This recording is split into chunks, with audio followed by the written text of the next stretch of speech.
Yeah, all right. Today we're going to start with major pentatonic. Same key, A. Jets are going by. It must just be awesome. It's secret knowledge. They don't want it out. No, I'm just kidding. But anyways, so we're going to do major pentatonic runs, keeping it pretty basic, pretty straight major pentatonic, no secret notes thrown in there right now. And get through as many positions as we can. As always, click the links below. DVDs down there, or there's free books, apps, tuners, cars, rings, guitars. It's giving it all away down there. So always check that out. There's always something cool down there. I'm like, I do it. I check it out. I'm like, oh, dude, that's cool. What's up with that? Holding out on me. No. But anyways, let's zoom in for a closer look. If we're going to play in A major, A minor was right here. Right? A major, you're just going to walk down 3 frets. So,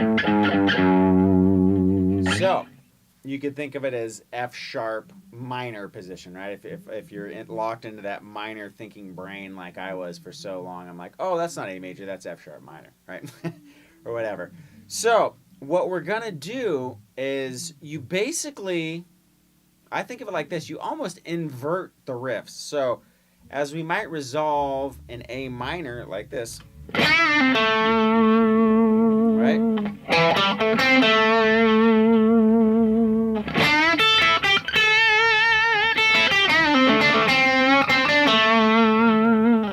That kind of a vibe. A major, since the A is in a different spot, rather than going up on the G and resolving to the D, it's almost flip-flop. I'd start on the D and go to the G. Right? Because we want that A to be the center. Now, if we played like it was an F sharp minor, right? Over an A, it just doesn't, I mean, it'll work, but it doesn't sound like home, right? But if I went, suddenly we're like, yes, eureka, there's that note I need. So, one of the things we can do in position 1 is that what I just showed you. Right? Why that's working is your A chord is right here. If you notice, the D, G, and B all have notes from that A chord because that's where it's at, right? So now obviously none of the notes sound quite as powerful as the A itself, but they'll all work. Now, what are some of the other riffs that we can do? One of the cool things you can do is you bar these 2 guys, or just the B string. And what you're going to do is you bend up the G string, which in reality what you're doing is you're bending into the 3rd, that note that makes the chord major or minor, into the A, right, out of this one. So if we go, and then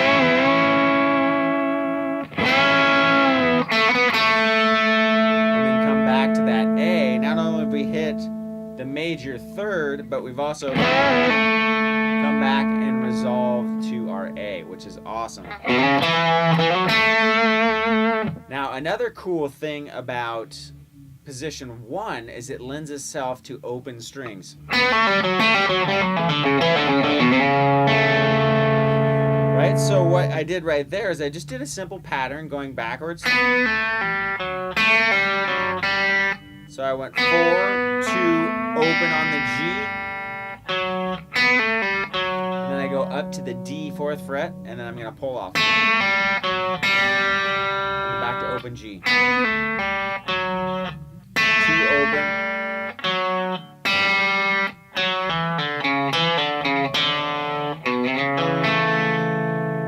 And then I slide in. So those are some of the things you can do in position 1.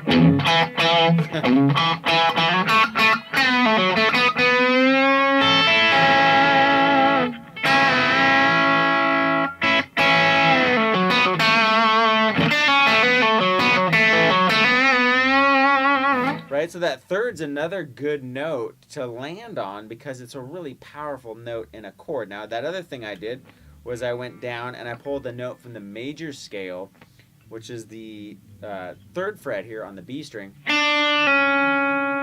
And then what I did was I went up to the G and hammered on 2 to 4.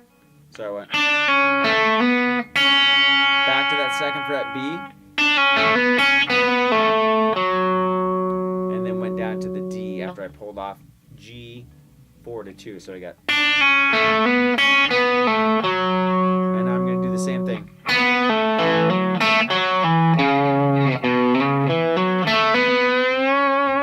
So I slid 2 to 4.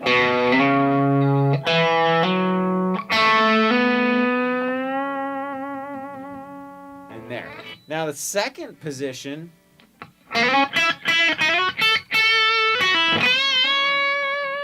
has some really cool riffs too. So let's go over that. Now remember, we're not thinking like this anymore. Not gonna work. It'll be right back to that A.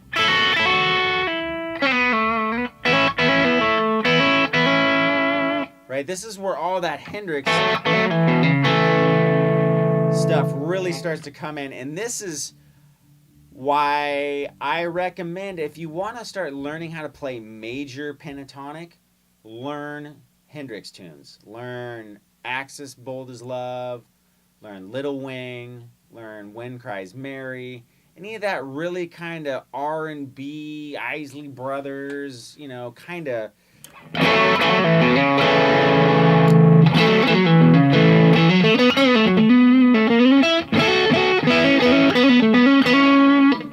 stuff, because it really shows you how to play major pentatonic guitar playing, especially centered around the chords. So in position 2, we have the typical single string riffs. So I slid in like I normally would in a minor, but now I'm just going to resolve to a different note. I'm going to go 5 to 7 and then resolve to the A, which is on the E string 5th fret. Maybe bend up that 7th fret. Here's a little thing I pinched from Steve Lukather, the guy in Toto, who's just a phenomenal guitar player. If you want to, you know, check out some people, you're like, Rosanna? Who? Yeah, that guy. Burns. Terrifying. So, and his vibrato, one of the best vibratos ever. So, bend up the 7th fret, and then with our pinky, we're going to grab the 8th fret and come back down. I love doing that riff.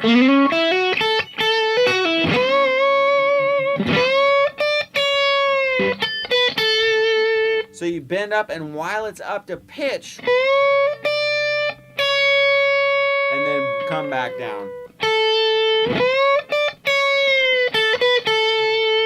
Now this is where I do a Hendrix sort of thing. Now I'm going to bar the B and the E, and I'm going to hammer on to the 7th fret of the B while letting the 5th fret of the E. I know it's like a mind twister. That's what it sounds like. Notes separately, I'm hammering. That's the 5th fret E right there.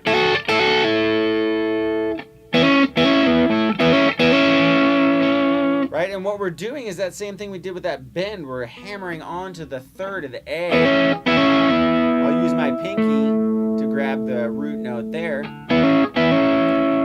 So not only have you hit the root note, but the 3rd in one riff. Or you can slide. So you got.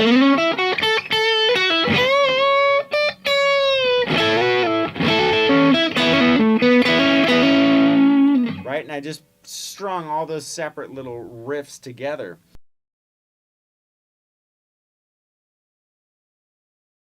But just make a D chord on the, or what looks like a D chord with your 1st and 2nd finger, 4th fret G, 5th fret B, hammer on 6th fret G, pull off, and then I'm going to grab the D string, 7th fret, or the A note, And then I'm going to go back and hammer on to that 6th fret G. So we got...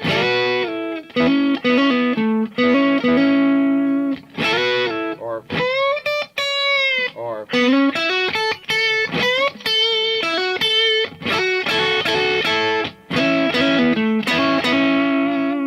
Country music too, you know, love it or hate it. As a guitar player this year, you know, especially we're in a new year, try to, and if somebody would have helped me do this, it would save so much time as a guitar player. I know, especially when we're young, we have these like concrete beliefs that we totally know what's up in music, and not anybody's going to tell us anything that we don't know or have mastered or whatever. But if I could just, you know, hanging out, being privileged enough to hang out with some of the biggest session guitar players that have ever walked the planet, most successful guys, awesome, I mean, best guitar players you'll ever hear, right? Or some of them anyways. The thing they all have in common is a love of different styles of music. They all can play country, classical. You know, they might not be as proficient in one area as another, but they all can get called to a session if somebody says, I need a classical, you know, fingerpick part. Yeah, can do it. I need a country open string banjo run line. Yeah, can do it. I need a burning Dan Huff, you know, country rock run. Yeah, got that. And they just did it by really going into music, not egotistically like I know what's up, but what can I learn from every single style of music? So let's try to, this year, apply that into our playing, because man, you're really missing the boat if you just stick to one genre of music. If you just stick to metal or hard rock or country or whatever, take them all and throw them into a big pot, and I swear you'll be the most working guy in your town. All right, so enough of the speech. Here we go.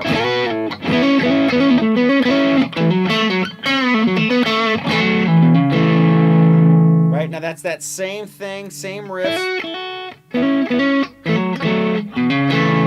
I did in both positions. Those riffs work great in every single major position. So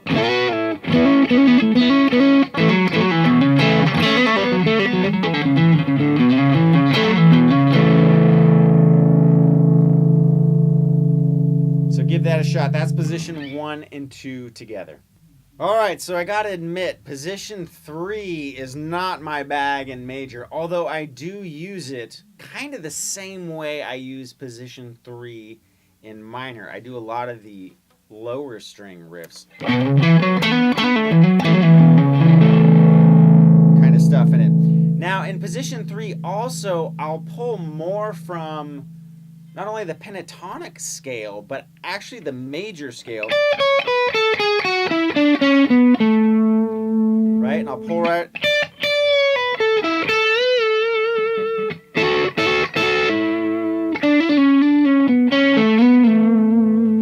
And do those sort of things. So I'll play more around the actual A chord down here. Sorry, my guitar's a little out of tune, but you'll get close enough for rock and roll, baby. That's more out of 4th position, but when I do that, that part of the scale, the bottom part, I'll do a half bend, where normally in minor it would be that step and a half bend I really like. But this one is cool because it's right in that A chord right there.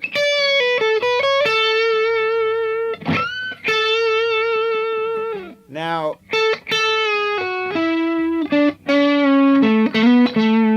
I'll do riffs like that where I'm pulling again more out of that major scale.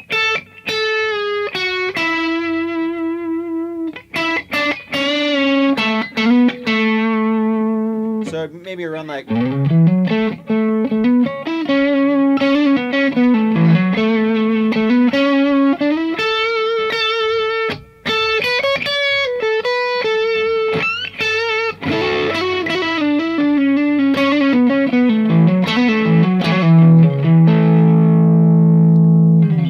More that Hendrixy kind of stuff. But, you know, again, like I was saying, learning that Hendrix stuff is the perfect, for me it was, I should say, the perfect segue into learning more country stuff, where the stuff really gets, you know, real major, and they really have a dominant control over that sort of style. You know, they're just the mind blowing at how good and how effortlessly they can go through those major pentatonic scales and major scale runs. Totally clean, open strings and the whole bit. The Hendrix thing is really a great gap because it takes us out of just sounding like old school country to country rock, which is, you know, in case you haven't noticed, a huge part of the pop charts and music today. It's just a giant section of music. So learning that and learning to country, whether you like it or not, there's epic guitar playing. So another little, I know I'm kind of babbling in this lesson, but you know, I've been having a lot of students, you know, kind of getting into this boat, and it's just amazing when that kind of major light turns on, like, oh my God, that's that sound. And it happened to me. So I'm just hopefully, you know, passing on knowledge to the future generations or even the old school cats out there, right? So that's the first three positions. I'm looking at my battery light that's about to die, so I'll pick up this lesson with the other two positions and then mixing major and minor pentatonics in the next lesson.